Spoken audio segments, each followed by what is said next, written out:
Hi everyone, today we will talk about how to solve Facebook ads account disabled.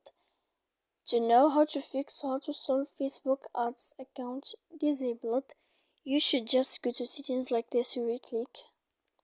After that, in this page, you will go to apps, default apps, app settings. When you will see this list, you will go down to find the application of Messenger and you will enter. When you will see this page, you will click for stop. Then you will enter to storage. After that, you will click clear cache. Then you will go to click clear data. When you will end all this, you can update your application. So please don't forget to support us by like and subscribe. See you next time in another video, and thank you for your attention and your watching.